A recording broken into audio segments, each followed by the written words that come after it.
ओम शिवाय नमः गणेशाय नमः। ओम भगवते वासुदेवाय नमः। ষোড়শ অধ্যায় দৈবাসুর সম্পদ বিভাগ যোগ্য।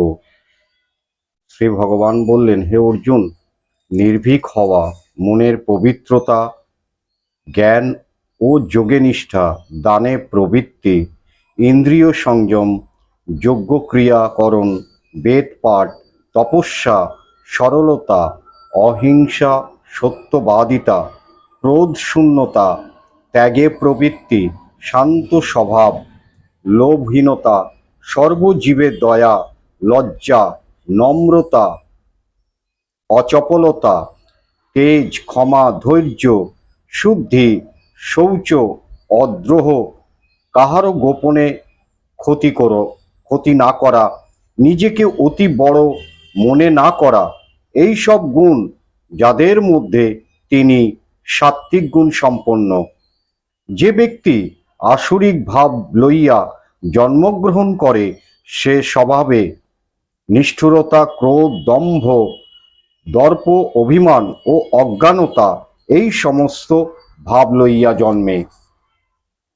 দৈব স্বভাবজাতের মুক্তি আর আসুর স্বভাবজাতের সংসার বন্ধন মাত্র।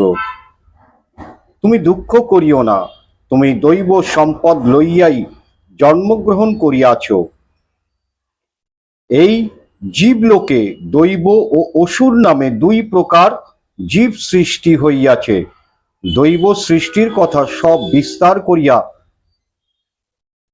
বহু বলিয়াছি, এখন আসুর সৃষ্টির কথা তোমায় বলিতেছি, শোনো।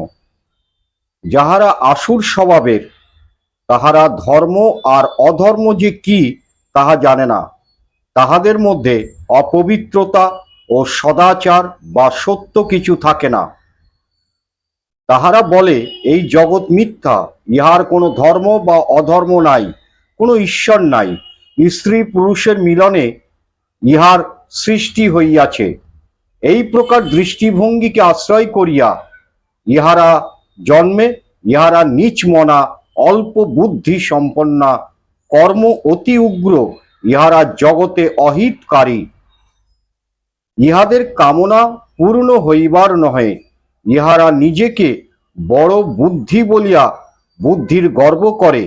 ইহারা মোহের বশে অসৎ কর্মে প্রবৃত্ত হইয়া নানা অসুচিতে অবস্থান করে। মরণকাল অবধি ইহারা কাম চিন্তায় ডুবিয়া থাকে। ইহারা কাম ভোগেই সার বস্তু ভাবিয়া থাকে। শত শত সদাই ইহাদের আবদ্ধ করিয়া রাখে। কাম ও ক্রোধের অধীন হইয়া ইহারা নিজের সুখ ভোগের আশায় অন্যায় পথে অর্থ সঞ্চয়ে মন দিয়া থাকে। ইহারা অর্থ সর্বস্ব বলিয়া ভাবে, আজ এই ইচ্ছা পূর্ণ হইল, কাল ওটাও পূর্ণ হইবে। আজ এই অর্থ লাভ করিলাম, কাল আরো অর্থ হইবে। আজ এই শত্রুকে বধ করিলাম, কাল আরো শত্রু বধ করিব। আমি ঈশ্বর, আমি ভোগী, আমি সিদ্ধ, আমি ভগবান ও কুলীন, আমি যজ্ঞদানের শ্রেষ্ঠ। এই পৃথিবীতে আমার ন্যায় আর কে আছে? এইরূপ নানা প্রকার মোহের বশে এবং কামভোগে আসক্ত হইয়া ইহারা অসুচি নরকে নিপতিত হয়। ইহারা আপনাকে বড় মনে করে এবং ধনমান মদযুক্ত হইয়া দম্ভের সহিত নিজ নাম যশের জন্য বিধিহীন যজ্ঞ করিয়া থাকে।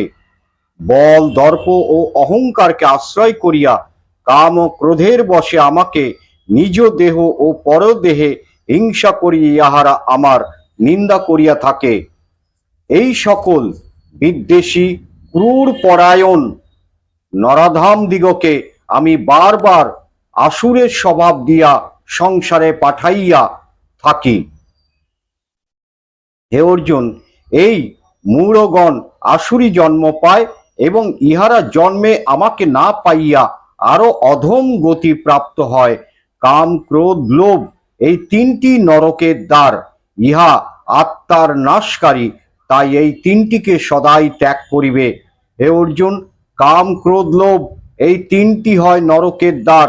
ইহা হইতে যিনি মুক্ত, তিনি যদি দান, তপস্যা আর যোগ এইরূপ নানা মঙ্গলজনক কার্য করেন, তাহা হইলে তিনি পরমাগতি লাভ পাইয়া থাকেন। যে শাস্ত্রবিধি পরিত্যাগ করিয়া ইচ্ছা মতো কার্য করে, সে কখনো সিদ্ধি লাভ করিতে পারে না। ইহলোকে সুখ আর পরলোকে তাহার কিছু মাত্র লাভ হয় না।